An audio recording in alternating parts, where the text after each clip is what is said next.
وسيق الذين اتقوا ربهم إلى الجنة زمرا حتى إذا جاءوها وفتحت أبوابها وقال لهم خزنتها سلام عليكم طبتم فادخلوها خالدين وقالوا الحمد لله الذي صدقنا وعده وأورثنا الأرض نتبوأ من الجنة حيث نشاء فنعم أجر العاملين. السلام عليكم ورحمة الله وبركاته. بكلمك وانا يعني عندي امتحان كمان ساعتين كده ولا حاجة، ولسه مضغوط في المذاكرة. بس الضغط الاكبر كانت من يومين كده، يوم الجمعة تحديدا. يعني كان عندي امتحان اللي هو امبارح السبت، وانا ما كنتش عارف ان كان عندي امتحان.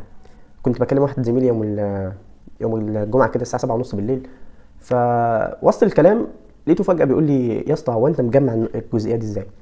بص، هو احنا من عادتنا ان احنا طالما انت مجمع الجزئية دي ازاي اعرف ان في امتحان بكرة كده. يعني مفيش وقت اللي انت تبقى محضر للايام اللي جايه، فاهم؟ فانت يا دوبك تلاحق على الامتحانات اللي انت بتمتحنها في الوقت اللي زي كده. فانا بقول له ايه ده، هي دي فين، ولا دي في ماده ايه، ولا ايه الدنيا؟ فراح مديهم لي في جنابي وقال لي يا باشا في امتحان بكره. دلوقتي انا اتحطيت في موقف، في امتحان وانا مش مذاكر، اعمل ايه؟ النقطه الاولانيه، بص، هو انت اكيد انت لو في ثانويه عامه او طالب جامعه طبيعي هتضغط، طبيعي هتتحط في مواقف زي دي كتير. يبقى اول خطوه تعمل ايه؟ بص، سيطر على نفسك. اول خطوه ان انت بص سيطر على نفسك، ما تضغطش، ما تحرقش دمك، ما تقعدش تأنب في نفسك، ما تقعدش تأنب في ضميرك، لان انت في الاوقات اللي زي دي انت يعني في حاجه لكل دقيقه، انت محتاج لكل دقيقه حرفيا. يبقى اول خطوه خلاص تمام، انا اتحطيت في موقف هستهدى بالله كده وهتعامل، لازم استهدى بالله كده واتعامل. نفس عميق كده وابدا بقى كده خطط الفتره الجايه هتقضيها ازاي علشان تقدر تجمع اكبر قدر ممكن من الامتحان ده. انا حاولت اعمل كده. هو اول ما قال لي وبتاع قلت له تمام زي الفل، الله المستعان. اقفل انت دلوقتي كده. اروح بحل المحاضرات والبي دي افات، رحت محمل الريكوردات ومحمل البي دي افات ورحت قافل التليفون. خلاص يعني انا قررت ان انا اتعامل، فلازم ابدا اتعامل. رحت حملت ورحت قافل التليفون تماما بقى، عملت وضع طيران وفصلت النت تماما علشان اقدر اركز. تاني نقطه ان انت تبقى نايم كويس. وما تقوليش يا عم حسام وانت في اوقات الزنقات هتدور على النوم. بص عليك الحاجه، انت لو ما انتش نايم كويس مش هتعرف تنتج كويس، عشان دي بديهيات اصلا. اللي وانت بتنتجه في ساعه وانت مركز احسن من اللي ممكن تنتجه في حوالي 3-4 ساعات وانت مش مركز. فانا قلت تمام، انا ما كنتش نايم كويس وكنت بصراحه تعبان يعني، وانا محتاج انام. قلت خلاص تمام، انا هنام لي ساعتين 3 اقوم اركز بقى وابدا اذاكر. حرفيا نمت من 8 ل 11 تمام. قمت فعلا 11 الحمد لله تمام. اول ما المنبه رن خلاص قمت، ما انت نام قلقان اصلا فمش هيجيلك نوم قوي يعني. بس خلاص كان المهم ان انت ترتاح ساعتين دول. فرحت نمت، قمت بدات مذاكره مثلا على ما فوقت بقى والكلام ده، بدات مذاكره على 12. من 12 ل 3 كده خدت اول محاضره، قرات البي دي اف واستمعت المحاضره، وبعد كده رحت قارئ مره ثانيه كده عليه الهاتف. فانت المره الاولانيه مثلا البي دي اف انت كنت داخل 0%، قرات البي دي اف مثلا لوحدك او قرات المحاضره لوحدك اصبحت مثلا 15-20%. تسمع للدكتور اصبحت مثلا 50-60%. تذاكر انت مره كمان ال 50-60 بقت مثلا 70-80-85 كده تمام. دي الفكره. فتيجي بعد كده رحت عامل ايه؟ ان انت تستعين بالله عز وجل. خلاص اتضغطت وخلاص اتحطيت في موقف صعب زي ده، هعمل ايه؟ جري على فوق، جري على فوق. ارفع ايدك على طول، مفيش مفر. ودايما اول حاجه جت في بالي لما اتضغطت، لا حول ولا قوه الا بالله. بص اقول لك على حاجه، يعني انا اسم الله الوكيل ده انا واخده اللي هو منهج في حياتي والله بجد.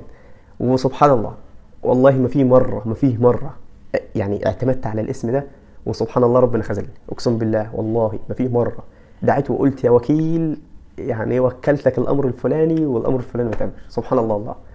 فهو سبحان الله كده. يعني ربنا في القران بيقول لك ان الله يحب المتوكلين فاعبده وتوكل عليه. فكده يعني فاذا عزمت فتوكل على الله تمام. فانت اول ما تتزنق ارفع ايدك على طول، والله ما هعرف اعمل حاجه من غيرك فاعني، بس يا وكيل اعني، يا وكيل وكلتك امر الامتحان ده ببساطه شديده كده. اتفقنا؟ فانا كده رحت قافل، رحت محمل المحاضرات وقافل، رحت نايم، رحت قايم يعني كلت لقمه كده وبتاع واتوضيت وصليت ركعتين وقلت يا رب سدد خطاي في اللي جاي ده. رحت قاعد والله، رحت قعدت بقى حاولت بقى يعني فاهم انت خلاص في الوقت ده لازم تركز، لازم تجتهد، لازم تحاول تعمل اللي عليك بس. فانت في اوقات الضغط مطلوب منك ان انت اوعى ان انت تخاف او تقلق او تحرق في اعصابك، لان ده مش هيخليك تعرف تشتغل اصلا. ما هو انت بيبقى قدامك طريق من الاثنين، يا اما ان انت بقى تخاف وتقلق وتقعد تعيطي بقى وتقعد تسحي دموع طول الليل وما تعرفيش تذاكري حاجه اصلا، يا اما ان انت لا انا هعتمد على نفسي وهقف على رجلي وهذاكر وهحاول الم اللي اقدر عليه وان شاء الله الامتحان هيجي سهل. يعني في طريق كده وطريق كده، وهي الحياه دايما كده يعني قدامك الطريق ده وقدامك الطريق ده وانت اللي بتختار. فانت لازم تسيطر على اعصابك في الوقت ده. النقطه الثانيه ان انت تحاول تركز بكل ما اوتيت من قوه، تمام، تفصل كل المشتتات تماما. خلاص ما هو ده مش لا ده وقت تليفون ولا ده وقت نت ولا ده وقت فيسبوك ولا ده وقت الكلام ده كله، خلاص خلصت. كام ساعه لازم اركز فيهم اقصى تركيز ممكن. النقطه الثالثه ان انت تبقى نايم كويس، بحيث ان انت مثلا لو عندك امتحان وفضل عليك مثلا 6 ساعات مثلا، لو قدرت ان انت تنام ساعتين وتركز في 4 ساعات ده لو انت مش نايم يعني، لكن لو انت نايم الحمد لله جميل. فدي الفكره برضه فاهم، لكن ال4 ساعات هيكونوا احسن بكتير من انت 6 ساعات وانت تعبان، لان يعني 4 ساعات وانت مركز احسن من 6 وانت تعبان، تمام. دي الفكره برضه.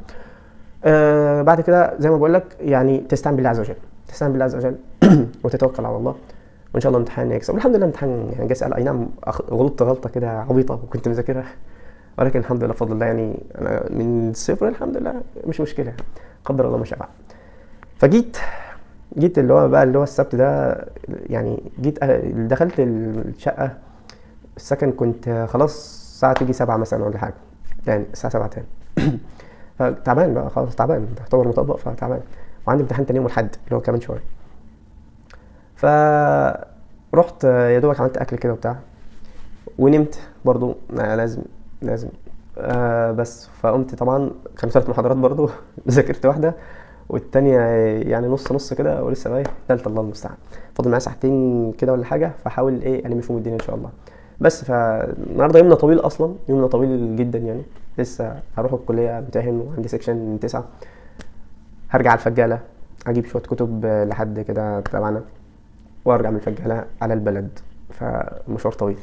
يلا بينا. تحس الدنيا ما تسوى وان هذه الحياه اصلا كلها حياه معاصره، حياه شاسعه جدا مزخرفه لكنها ضيقه موحشه من الداخل. هو حياتك كذا، اشياء حلوه ومتع وفله، لكنه ضيق صدره مره. حي على الفلاح،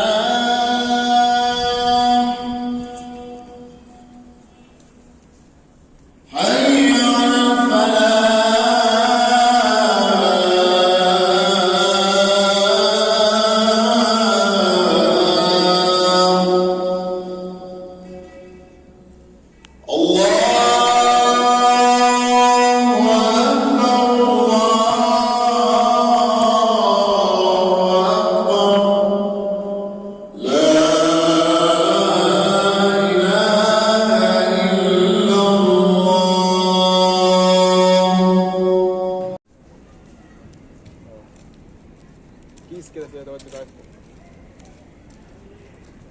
وبعد ما اتحط علينا في الامتحان ولله الحمد، دلوقتي بقى مفترض نروح الفجاله اجيب شويه كتب كده للمكتبه وكده، حد جنبي يعني في البيت.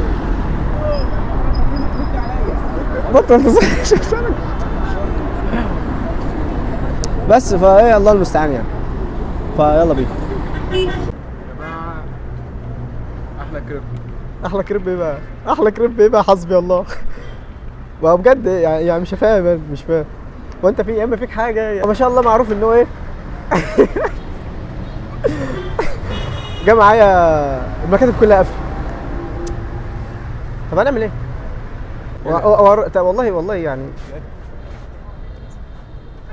مش عارف انا اعمل فيك ايه. طيب خلاص هي جت كده، قدر الله ما شاء فعل. يا جدعان الراجل ده جاب لي كريب على حسابه. ما يا ريت نطلع له بمصلحه بقى، صنع يومي. يا ريت نطلع له بمصلحه. صنع يومك بقى، وانا مين هيصنع يوم النهارده؟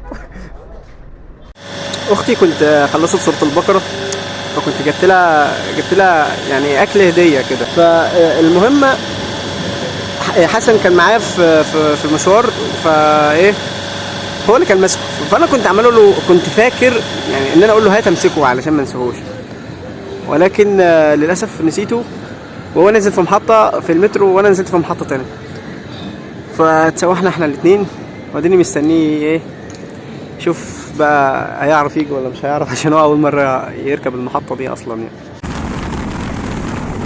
عدنا الى ارض الوطن ولله الحمد.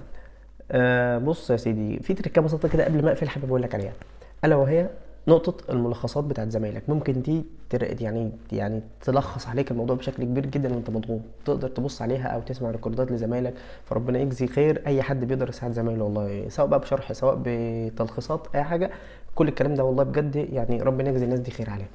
فما تقعدش انت بقى اللي هو وانت مضغوط اصلا تقعد تذاكر بنفس الطريقه بتاعتك اللي هو وانت عادي يعني فاهم. انت في العادي ممكن تمسك المحاضره وتذاكرها وتبيضها والحوارات دي، لكن انت من مضغوط مفيش وقت تعمل كل الكلام ده، فما تخليش نفسك تضحك عليك وتقعد تقول لك لا ما هو انا الحته ديت لازم اظبطها وبتاع، لا، في اسرع وقت ممكن اللي تقدر لمه، وافتكر انه ما لا يدرك كله لا يترك كله، اللي مش هتلحق تجيبه كله ما تسيبوش كله.